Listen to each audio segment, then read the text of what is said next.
Assalamualaikum warahmatullahi wabarakatuh dan halo semuanya.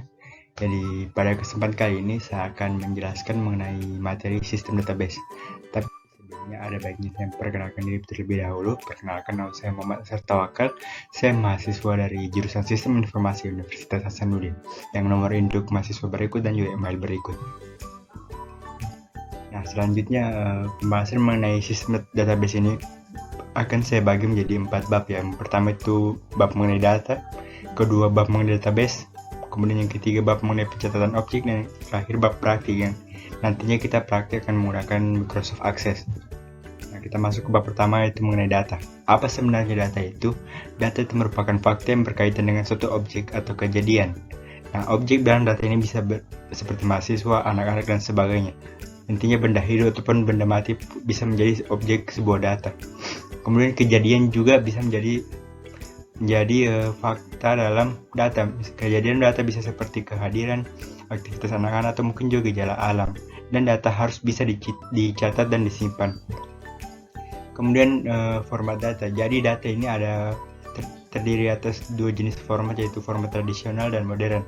Untuk yang tradisional itu datanya berbentuk teks dan angka. Kemudian untuk format data yang modern itu datanya berbentuk gambar, video, ataupun suara.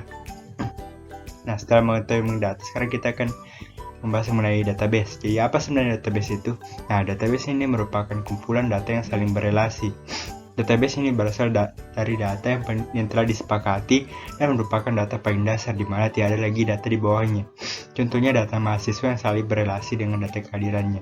Misalkan juga ada data klasmen Liga Sepak Bola. Nah, klasmen Liga Sepak Bola bukan merupakan sebuah database karena masih ada lagi data di bawahnya, itu data hasil pertandingan. Jadi seperti itu.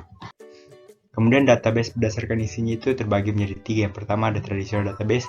Jadi traditional database itu database yang hanya berisi data berupa teks dan angka. Kemudian ada modern database yang versi lebih lengkap dari yang versi tradisional, yaitu database yang berisi teks, angka, gambar, video, dan juga suara. Kemudian terakhir ada GIS, yaitu database yang berisi informasi geografis. Nah, untuk jenis-jenis dari database ini terbagi menjadi 2, yaitu pertama ada transactional database, yaitu database yang berisi data-data hasil transaksi seperti data pembelian, penjualan, dan lain-lain. Contohnya itu misalnya ada data transaksi KRS mahasiswa. Contoh lainnya misalkan sebuah perusahaan memiliki data transaksi perusahaan, pembelian perusahaan, penjualan perusahaan, dan data pengiriman. Data tersebut biasanya disimpan dalam sebuah transactional database. Kemudian yang kedua ada data warehouse, yaitu database yang berisi data yang sangat besar dari berbagai unit dan juga data yang sangat lampau. Data ini dapat digunakan untuk melakukan analisis dan mengambil keputusan. Misalnya sebuah perusahaan memiliki data mengenai kondisi pasar selama beberapa bulan belakangan ini. Nah, data tersebut bisa digunakan oleh perusahaan untuk dianalisis dan mengambil keputusan bagaimana perusahaan harus bertindak ke depannya. Nah, setelah kita mengetahui mengenai definisi database secara umum, nah kita akan perlu mengetahui mengenai alat yang digunakan untuk mengelola database. Jadi alat yang digunakan untuk mengelola database yaitu Software Database Management System atau DBSM. DBSM harus bisa melakukan 3 fungsi, yaitu pertama bisa mendefinisikan data, bisa membangun database, dan juga bisa memanipulasi database tersebut. Nah, ada di layar saya melampirkan 3 jenis software DBMS yang biasanya sering digunakan. Yang pertama ada Oracle, yang kedua MySQL, dan juga Microsoft Access. Nah, untuk sistem database di sini komponennya ada 6. Pertama itu database, tentunya sebuah sistem database tanpa database bukanlah sistem database. Kemudian yang kedua ada software DBMS, yaitu software yang digunakan untuk mengelola database. Kemudian yang ketiga ada hardware, yaitu perangkat atau alat yang digunakan untuk menyimpan atau mengelola database. Yang keempat ada OS atau operational system, yaitu sistem yang berguna untuk mengatur jalannya sistem database. Yang kelima ada user atau pengguna atau orang yang akan mengelola database tersebut. Yang terakhir ada aplikasi lain, yaitu ini merupakan opsional. Biasanya aplikasi tambahan ini digunakan untuk mempermudah pengelolaan database. Nah, setelah itu mungkin banyak yang bertanya, apa sih sebenarnya keuntungan dari menggunakan database ini? Nah, ada banyak keuntungan yang dapat diperoleh dari menggunakan database. Yang pertama, database ini bisa digunakan oleh banyak user. Misalnya, sebuah bank memiliki database. Nah, database tersebut bisa diakses oleh pihak bank itu sendiri maupun pihak nasabahnya. Jadi ini bisa lebih mudah untuk diakses. Yang kedua itu hanya menampilkan data yang diperlukan. Misalkan seorang guru memiliki banyak data mengenai siswanya, namun data tersebut banyak campuran datanya. Nah, seorang guru bisa mencari data yang diperlukan saja, kemudian yang ditampilkan oleh database hanya data yang diperlukan tersebut, tidak perlu menampilkan data yang lain. Kemudian objek biasanya membantu pengelola database dalam melengkapi data. Di sini saya mengambil contoh misalnya di universitas saya di mana mahasiswa belanja KRS melalui website. Jadi ini membantu mahasiswa di sini membantu pengelola database untuk melengkapi data, karena daripada pengelola database yang mengisi sendiri datanya, di sini mahasiswa bisa melengkapi data mengenai KRS tersebut sendiri. Jadi lebih mempermudah pengelola database dalam mengurus database tersebut. Dan yang terakhir tentunya berdasarkan ketiga keuntungan sebelum itu, kemudahan untuk mengelola datanya. Nah, selanjutnya kita akan membahas mengenai bagaimana merancang sebuah database. Nah, di sini saya akan membahas salah satu cara merancang database, yaitu melalui pendekatan pencatatan objek. Nah, pendekatan melalui pencatatan objek ini kita akan menggunakan sebuah diagram yang disebut dengan Entity Relationship Diagram. Nah, sebelum kita membahas lebih lanjut mengenai diagram ini, perlu kita apa saja komponen dalam diagram tersebut. Komponennya ini terdiri dari 5. Pertama, ada entity atau objek yang akan dibahas dalam pencatatan. Misalnya contoh entity itu misalnya mahasiswa atau universitas. Kemudian ada entity set, yaitu kumpulan dari berbagai entity. Kemudian atribut atau hal yang membedakan antara satu entity dan entity lainnya. Misalnya mahasiswa itu atributnya misalkan itu NIM mereka ataupun asal daerah mereka, misalnya seperti itu. Kemudian relasi itu hubungan antara entity, misalkan mahasiswa dan jurusan. Artinya mahasiswa memilih jurusan, relasinya adalah memilih atau bisa juga memiliki. Kemudian relasi atau relasi set, yaitu kumpulan dari berbagai relasi. Nah, dalam entity relationship diagram ini ada beberapa simbol yang digunakan. Yang pertama untuk entity di sini kita menggunakan simbol kotak, di mana nantinya di dalam kotak tersebut terdapat nama entity. Kemudian untuk atribut sini berbentuk bulat atau oval, di mana di dalamnya terdapat atribut objeknya. Kemudian terakhir relasi di sini berbentuk bola ketupat, di mana di dalamnya terdapat bagaimana relasi antar objek tersebut.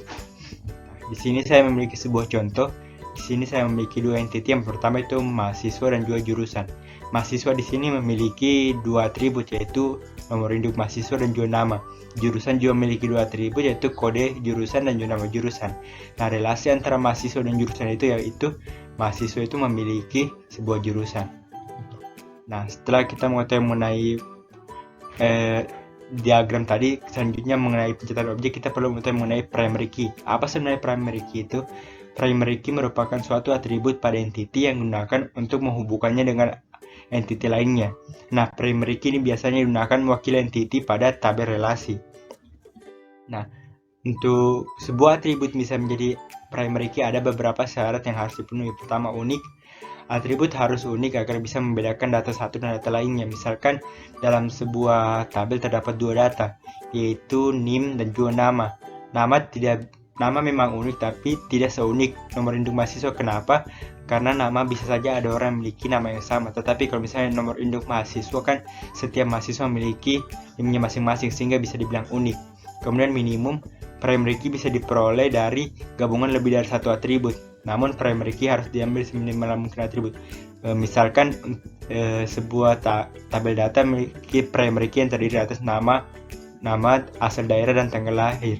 Nah, itu bisa menjadi sebuah primary key. Tetapi kalau kita bandingkan dengan satu atribut lain, yaitu nomor KTP, maka nomor KTP lebih baik karena dia minimum hanya satu atribut dibandingkan primary key yang sebelumnya yang terdiri atas 3 atribut. Kemudian yang syarat terakhir yaitu tidak nol, artinya tiada nilai pada atribut tersebut yang bernilai nol. Jadi misalkan nomor induk mahasiswa, setiap mahasiswa yang terdaftar pasti memiliki nomor induk mahasiswa, sehingga tidak ada nilai atribut nomor induk mahasiswa yang akan bernilai nol. Nah, di sini saya memiliki contoh, misalkan berdasarkan data tersebut, di sini saya memiliki nomor induk mahasiswa, nama dan asal kota. Dapat dilihat bahwa nama bisa saja sama. Nah, jadi untuk membedakan antara mahasiswa tersebut, jadi diperlukanlah NIM. Nah, NIM disinilah yang menjadi sebuah primary key untuk tabel data mahasiswa tersebut. Selain itu juga NIM di sini tidak mungkin nol karena mahasiswa yang terdaftar tidak mungkin tidak memiliki nomor induk mahasiswa. Nah, primary key ini bisa digunakan di tabel entity atau tabel data lainnya. Nah, tadi kita ketahui bahwa primary key di slide sebelumnya itu nomor induk mahasiswa. Nah, primary key tersebut kita gunakan lagi di sini untuk tabel mengenai KRS. Nah, dapat dilihat di sini terdapat kolom nomor induk mahasiswa. Nah, apabila primary key pindah ke tabel lain atau ke tabel data lain, maka primary key tersebut berubah menjadi sebuah foreign key. Nah, perlu diketahui juga bahwa dalam sebuah tabel, bila primary key itu meliputi semua atributnya, ini bisa saja disebut sebagai sebuah composite key. Nah, setelah kita mengetahui hal tersebut, sekarang kita membahas mengenai bagaimana derajat relasi. Derajat relasi ini menggambarkan bagaimana hubungan antara kedua entity. Derajat relasi ini terbagi menjadi 3, yaitu one to many, man to many, dan one to one. Nah, pertama itu one to many. Derajat relasi one to many itu menandakan bahwa suatu objek yang ada di A bisa terhubung dan banyak objek di B, tetapi sebaiknya tidak bisa. Jadi suatu jurusan di sini misalnya suatu jurusan bisa dimiliki oleh banyak mahasiswa, tetapi mahasiswa tidak bisa memiliki banyak jurusan karena mahasiswa hanya bisa memilih satu jurusan di setiap universitas. Nah, kemudian derajat relasi yang kedua itu many to many, yaitu derajat relasi ini menandakan bahwa seluruh objek di A bisa terhubung dengan banyak objek di B, begitu pula sebaliknya. Ya, jadi bisa dilihat contohnya, mahasiswa bisa memilih banyak matkul dan mata kuliah juga bisa dipilih oleh banyak mahasiswa. Jadi seperti. Kemudian ada derajat relasi one to one, yaitu derajat relasi yang menandakan bahwa suatu objek yang ada di A hanya bisa terhubung dengan suatu objek di B, begitupun sebaliknya. Jadi ini contohnya kita ambil untuk pasangan suami istri dengan asumsi bahwa yang berlaku hanya monogami. Jadi suami hanya bisa memiliki satu istri dan seorang istri hanya bisa memiliki suatu suami.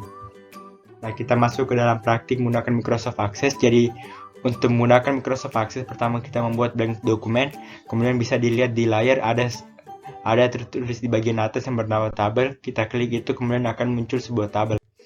Nah, setelah itu ketika kita akan mengedit sebuah tabel, maka di sudut kanan bawah akan terdapat sebuah logo. Nah, logo tersebut kita klik dan akan muncul tampilan seperti ini. Nah, di tampilan di sini kita akan membuat atribut dari sebuah database.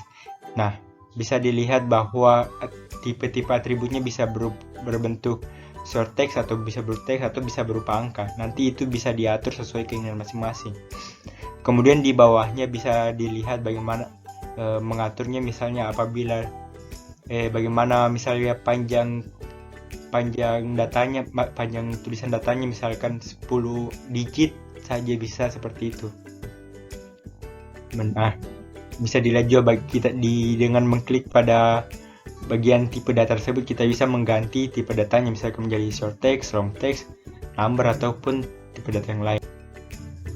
Nah, di sini bisa kita lihat bahwa misalkan kita lihat di gambar tersebut di sebelah kolom teks terdapat sebuah logo kunci. Nah, logo kunci itu menandakan bahwa atribut tersebut merupakan sebuah primary key. Bagaimana cara membuat sebuah primary key? Itu pertama kita klik kanan pada atribut tersebut, kemudian kita klik primary key.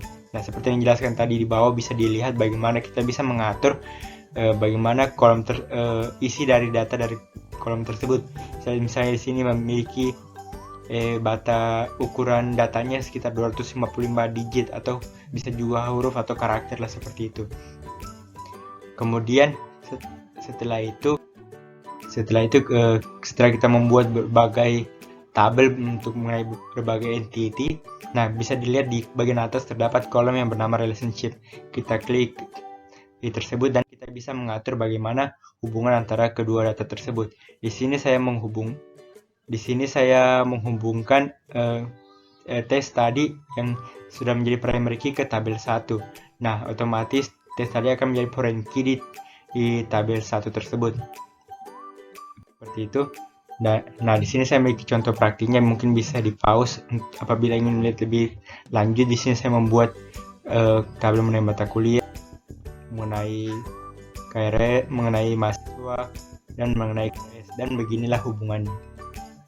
Bisa dilihat saya sudah mengisi beberapa data seperti berikut.